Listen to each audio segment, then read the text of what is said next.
Welcome back, guys. It's your boy the Ace, back with another special. Today we'll dive into the intricate world of cyber threat and defense mechanisms, more specifically browser cache smuggling. Now, this is a technique that I discovered in the later past year that's becoming a game changer in the red team engagement world. Now, before we dive right in, I want to give a big shout out to Orange Cyber Defense for their information and insight into how specifically to deploy this in theoretical examples. So, buckle up, turn up those speakers, and let's go.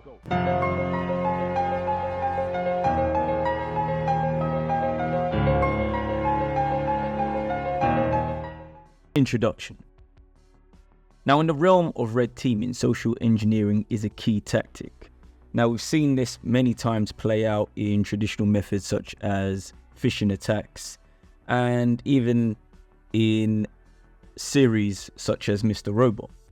Traditionally, one would call in an unexpected employee, masquerade as IT support, as we saw with the LastPass attack, and eventually lure unsuspecting individuals to launch either a malicious code or some sort of action. But there's a twist. Security systems are ever evolving, becoming more vigilant against these known strategies through heuristics and signature identification. Now, our mission to innovate and stay ahead of the game. Now, picture this. You visit a website seemingly harmless. You might even know the website, but unbeknownst to you, it's deploying a DIL payload right into your browser's cache, disguising itself as an innocuous image file or something to that effect. And with just a simple benign looking PowerShell command, one could stage set payload to spring into action like Lazarus, as it were. But what exactly is a browser cache? Some might think of it as something slowing down your internet browsing, surfing activities, or somehow you need to refresh a web page to find some new information. Now, at its surface level, that's great for beginners. But if you think of a browser's memory bank, storing files like images, videos, CSS, JavaScript, everything that goes into a modern website needs to be hosted somewhere, at least temporarily. It's at this time the resource saver, preventing the browser from reloading the same elements repeatedly. But herein lies the vulnerability and the exploit.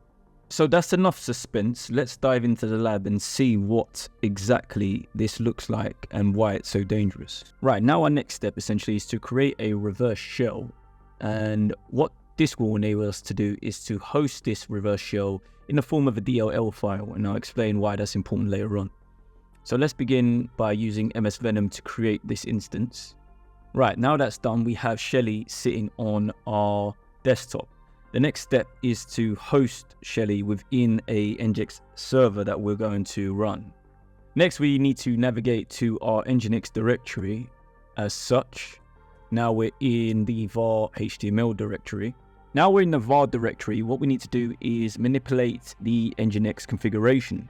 What we need to do here is create a flag that will create a HTTP response on the server that will allow us to identify our DLL file. This is quite important for the later stages. So what we can do here is open gedit or any configuration text editor that you like, Nano, etc.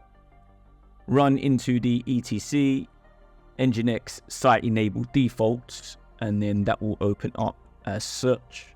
Now from here, we want to ensure certain configurations are unhashed. So here we can see Nginx is going to run on port 80 and it's going to listen there. And then we have this server name on line 46. Now, more importantly is this line here, right here. All of this code here from 48 to 53. So here you can see what's happening. It's going to locate, and now the application file we have here is Shelly. So it's going to locate Shelly within the Nginx directory, and under types it's going to provide a default image type here under JPEG, and now it will add this header tag, which is important from the browser's perspective because it helps us identify where Shelly resides within the cache. We'll see how important that is later. So once you've added this configuration in, we can save that and close that off. What we can also do at this point is actually generate Shelly within this HTML directory, so it's not sitting on desktop. Right, now we are going to deploy Shelly within the HTML directory. There we have it. And there she is. Now, Shelly's in there. We have configured the server to identify the deal file. Next, we just need to create a static HTML file. So if we just go to gedit again, and then we could just use this cache file and just edit that here. And as you can see here, we're just going to create a doc type, basic HTML of a body, call it Browser Cache Smuggling. We've got an image source. Now this we shall call Shelly. And style type none, no images, and done. Save that. Lovely. Right, now if we head over to the victim's machine, we can see what that IP address looks like. And here we have it. So once we load the victim's machine, we type our attacking machine's IP address, type the page that we're looking at, Browser Cache Smuggling by Penace, and now we have most of the dominoes in place. Now within the victim's machine, we can hit inspect. Now once we hit inspect, we have this image file that's being non-displayed. But if we go into network and then refresh, here we have a few items. We have fave icon that don't point nowhere. We have Shelly within there being self-hosted as an image. So the initiator is an image at 9 kilobytes. And we have the cache HTML itself. So here, it's already put Shelly into cache.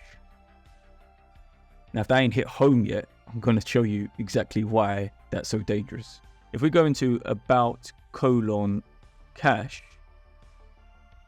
now we can see the onboard statistics for the network cache on Firefox. Now within Firefox, it will not only allocate cache into memory, but cache onto disk. And that resides in this directory right here. Now I'm going to show you why this is so important to what we're trying to achieve. So if we list the cache entries, you can see here that Shelly resides within this directory in RAM on the victim's machine already.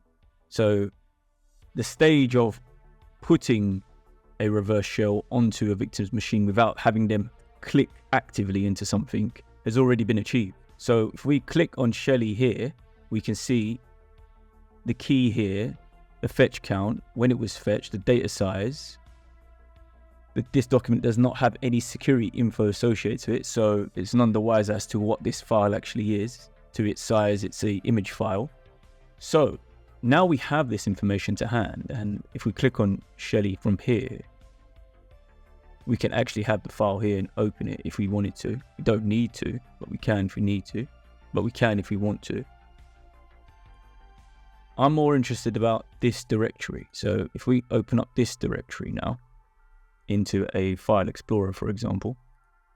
So if we go into this directory, what you'll see is a load of entries. So if we go into cache at this point here, we have entries. Now this is within the app local Mozilla Firefox profiles, whatever the profile for your cache history at that time is under cache 2 entries. Here's a list of all the websites you visited and all the all those accept things that you keep accepting.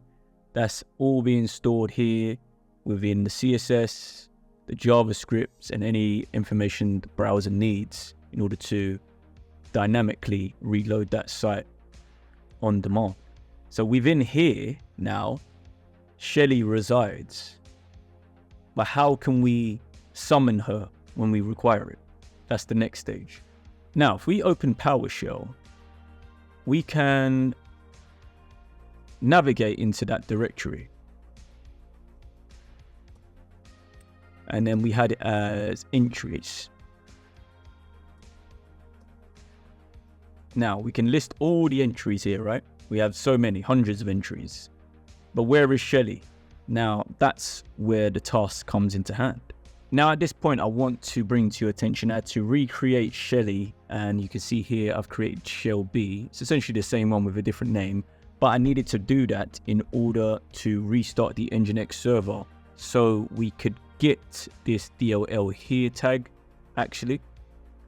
Another important thing that I saw, especially during this attack, is that if I were to run this now, it would download Shell B onto the victim's machine, but then Windows Defender would kick in automatically because it's downloading a DIL file directly. We don't want to do that.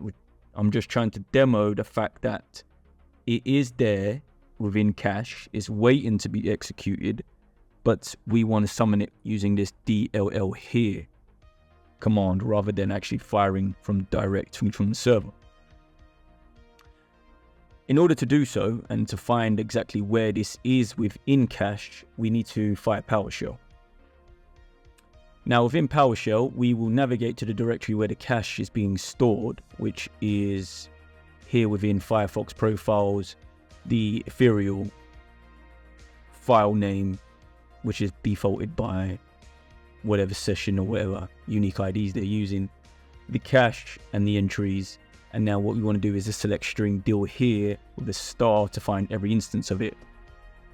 Now if we fire that here,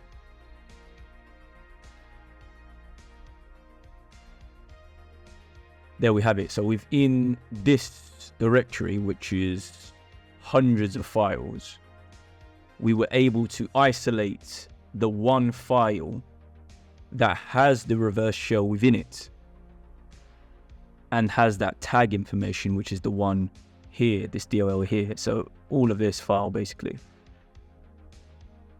Now we're nearing the final stages of what I'm trying to show you here. But before we try to run any sort of execution at this point, we need a listener on the attacking machine to actually see if any pings come back our way. So we can start a interpreter shell and begin a handler. So we can use the use exploit handler method. Now we're in that. Now we can set the payload, of course, to be a reverse TCP shell. Now we can set the L host. So we can set L host to be 192.168 or in 233.138. Set the L port to 4444, and then we can hit exploits at this point. Now here we are listening. Now we're listening for anything that's executed on the victim's machine concerning that smuggler. Now, again, let's just list that DLL here again. Now here we can find we have two tags available to us, both of which have the same numbers. The next stage in this instance is to try and execute this DLL.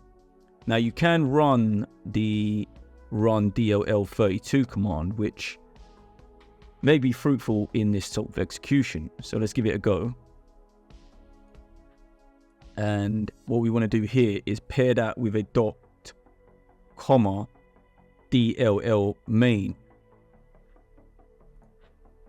Now once we fire this, one of two things are going to happen. It's either going to bypass Defender and execute and in turn provide us a reverse shell back into our attacking box. Or defender's going to pick it up as a potential threat. So let's execute this.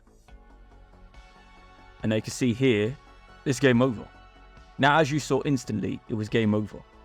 There was nothing from defender at this point. Now, that just demos not only how exciting, but how dangerous this sort of threat is. And no doubt blue team will be working hard and diligently to patch this, but for me, it's an absolute bullet through the system. Now, as we saw there, it's absolutely game over instantly.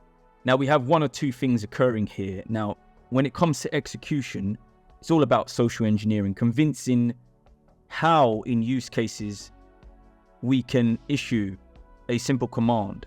As you saw, we was able to run it through the DLL here and identifying our payload. Now, unknowingly, they unleashed the payload that has been lurking in their browser's cache. For me, it's stealthy, it's deceptive, and alarmingly effective. But what about different browsers like Chrome, you might ask, or Brave? The challenge does intensify when it comes to Chrome, as it has a more complex file structure. Yet, it can be penetrated.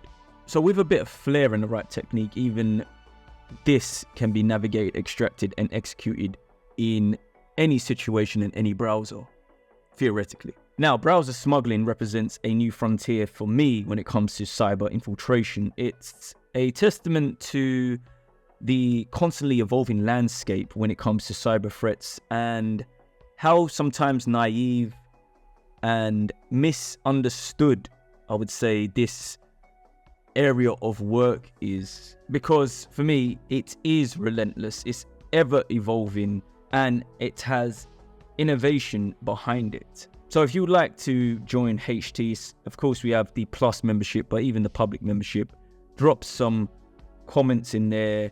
See if you've come across any other techniques in the cybersphere. I would love to hear about them, because for me, I like to uncover these techniques. I like to pick them apart, see where they're good, see where they're not good, and remind everyone about the importance of robust defense. So vigilant monitoring for me, port checking and port security, and continual education is the key.